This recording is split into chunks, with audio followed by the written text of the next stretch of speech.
रूस के निजनी में ऑयल डिपो में लगी भीषण आग। डीजल से भरा ट्रक आग की लपटों में घिरा। ऑयल डिपो में आग से काफी नुकसान पहुंचा है। ऑयल डिपोज की अगर बात की जाए, ध्यान से, मैं चाहूंगा फिर से एक बार ब्रेकिंग दिखाएं। यह बड़ी खबर मैं आपको दिखा रहा हूं। रूस के निजनी में ऑयल डिपो में लगी भीषण आग। यह देखें तस्वीरें आप। यह भी खबर आ रही है कि रशिया के ऊपर भी अटैक किया जा रहा है, जो कि उनका एयर डिफेंस खत्म कर रहा है यूक्रेन का। लेकिन एक बड़ी खबर, अब अगली खबर की ओर मैं आगे बढ़ रहा हूं, सीधे दिखाएं। बड़ी खबर यह है, रूस की पाबंदियों पर नीदरलैंड के पीएम का बड़ा बयान। रूस की तेल और गैस की कंपनियों पर पाबंदी से पहले सोचें। शॉट दिखाएं बगल में। कई देश रूस के नेचुरल गैस पर पूरी तरह निर्भर।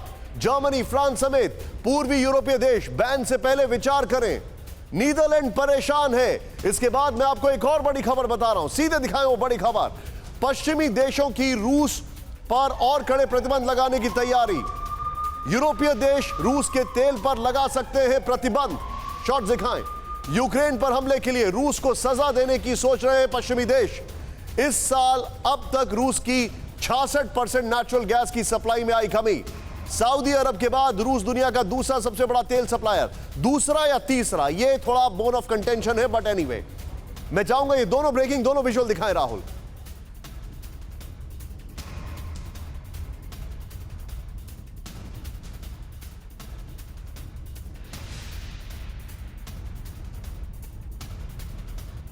ये तस्वीरें देखें आप। ये दोनों चीजें, नीदरलैंड परेशान है, जर्मनी परेशान नहीं है इंटरेस्टिंगली, और उनका टारगेट भी सेट हो चुका है 2022 तक थोड़ा कम करना और 2027 तक पूरी तरह डिपेंडेंस रशिया पर खत्म कर देना।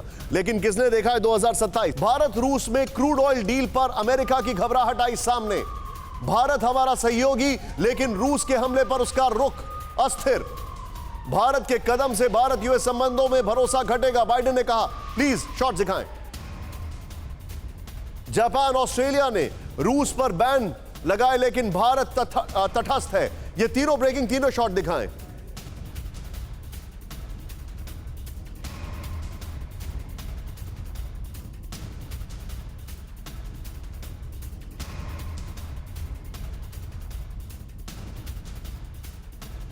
तीनों तस्वीरें आप देखें, तीनों खबरें देखें। एक तरफ यूरोप, दूसरी तरफ नीदरलैंड, तीसरी तरफ भारत। ये तस्वीरें हमारे सामने हैं। और अगर मैं गलत नहीं हूं तो भारत शायद 3.5 मिलियन बैरल या ऐसा कुछ टारगेट है जो भारत खरीदने वाला है, समथिंग लाइक दैट, जो रूस से डील हुई है। आई स्टैंड करेक्टेड अगर कहीं इसमें कोई त्रुटि हो, लेकिन आपको ये जानकारी देना बहुत जरूरी है। सीधे इधर आए। ये तीन तस्वीरें ऑयल के लिहाज से हैं, और भारत में आज एलपीजी के दाम बढ़े हैं, डोंट फॉरगेट दैट, और काफी तेजी से बढ़े। इस वक्त की एक और बड़ी खबर मैं आपको बता रहा हूं, यहां पर फुल फ्रेम पे राहुल, जरा let's go on and do it fast. यहां पर रूस अमेरिका दुश्मनी का भारत पर असर। भारत रूस के बीच क्रूड ऑयल डील को लेकर अमेरिका की घबराहट आई सामने। नेक्स्ट, भारत क्वाड का हिस्सा है, ऐसे में रूस के साथ डील से हमारा रिश्ते में भरोसा घटेगा, बाइडेन ने यह कहा। यह बहुत चिंताजनक स्टेटमेंट है उनका। नेक्स्ट चेंज करें इसको यहां पर बड़ा तेजी से। भारत हमारा प्रमुख सहयोगी है, लेकिन यूक्रेन पर रूस के हमले पर उसका रुख अस्थिर रहा है, इनस्टेबल उन्होंने कहा है। क्वाड में अमेरिका, जापान, भारत और ऑस्ट्रेलिया सदस्य देश हैं। ये अमेरिका, जापान और ऑस्ट्रेलिया ने रूस पर प्रतिबंध लगाए हैं, लेकिन भारत ने रूस पर कोई प्रतिबंध नहीं लगाया है। भारत की फॉरेन पॉलिसी को आजाद रखने पर पाक पीएम इमरान भी भारत की सराहना कर चुके हैं। अच्छा लीजिए, एनीवे नेक्स्ट चेंज करें इसको। यहां पर एक और बड़ी आपको जानकारी देना चाह रहा हूं, फुल फ्रेम पे राहुल दिखाना जरूरी है। ट्रांजिशन में रूस से तेल खरीदने पर पेमेंट में परेशानी आ सकती है। फुल फ्रेम पे प्लीज दिखाएं इसको। यहां पर रूस से तेल खरीदने में पेमेंट में परेशानी आ सकती है। भारत रूस रुपया रूबल में कारोबार की जगह बार्टर सिस्टम अपना सकते हैं, जो कि हम पहले कर चुके हैं। ईरान के साथ प्रतिबंधों के वक्त दोनों देशों ने बार्टर सिस्टम अपनाया था। नेक्स्ट, भारत जितना तेल ईरान से खरीद रहा था, उतनी कीमत का गेहूं ईरान भारत से खरीदता था। नेक्स्ट चेंज करें। यह बड़ा इंटरेस्टिंग फैक्ट है। एक और चीज मैं आपको दिखाना चाह रहा हूं, रूस से तेल खरीदने में मुश्किल क्या है। मैं चाहूंगा ब्रेकिंग्स भी लें ऊपर। आर्कटिक क्षेत्र में तेल भंडार होने से ज्यादातर समय बर्फ जमी रहती है यहां पर। नेक्स्ट चेंज करें।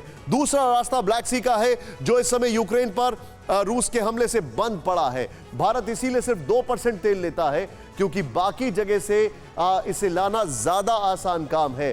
खाड़ी देशों से भारत 60% क्रूड ऑयल लेता है, जो समुद्र के रास्ते 3 दिन में भारत पहुंच जाता है, लेकिन रशिया से दिक्कत होती है। टैंकर में करोड़ों रुपए का तेल लाया जाता है और तो उसका इंश्योरेंस भी करवाना होता है। खैर, मैं सीधे चलूंगा विष्णु सर के पास। विष्णु सर, योर असेसमेंट, क्या भारत ने अपने अपने ऑप्शंस जो हैं क्वाड के लिहाज से, अमेरिका के लिहाज से लिमिटेड कर दिए हैं, या अमेरिका जानता है कि जो हाल यूरोप का है वो भारत का भी है?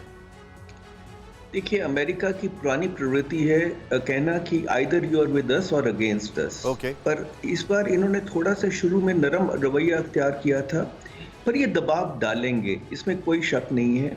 और देखिए, इसमें भी दो स्टैंडर्ड्स हैं। यूरोप रशिया से अभी भी तेल ले रहा है तो वो ठीक है, और इंडिया अगर तेल ले रहा है तो वो गलत है। ये कहते हैं कि you have to be on the right side of history. इतिहास कौन लिखता है साहब? इतिहास अमेरिका लिखता है, तो उस पर आप राइट साइड पे कैसे हो सकते हैं? तो ये एक कीमत अदा करनी पड़ रही है हमको एक स्वतंत्र फॉरेन पॉलिसी की, और ये हमारे लिए बहुत जोखिम की बात है, क्योंकि हमारा रूस पे डिपेंडेंस बहुत है। पर यह भी हकीकत है कि जो रूस ने किया है उसको किसी तरह भी नजरअंदाज नहीं किया जा सकता। तो हमारे लिए डिप्लोमेटिक ये एक बहुत बड़ा चैलेंज है। मैं एक चीज और कहना चाहूंगा निशान जी, की जो ज़ेलेंस्की कह रहे हैं ये ब्लो हॉट ब्लो कोल्ड कर रहे हैं। ओह, वेल सेड। और इनका कोई भी कंसिस्टेंसी नहीं है। कल तक ये कह रहे थे कि हम सरेंडर नहीं करेंगे, कंडीशंस नहीं मानेंगे। तो जो ट्रस्ट गैप है इनमें और पुतिन में बहुत भारी है। इनकी बात पे अभी भी विश्वास करना मुश्किल है। You are absolutely right. Zelensky पर इसलिए ट्रस्ट नहीं कर सकते because he is non serious, और पुतिन पे इसलिए नहीं ट्रस्ट कर सकते because he is extremely serious. यह आपने बिल्कुल अच्छा बताया, एंड इट्स अ डायकॉटमी। परवाह देश की, सोमवार से शुक्रवार रात 10 बजे TV9 भारतवर्ष पर।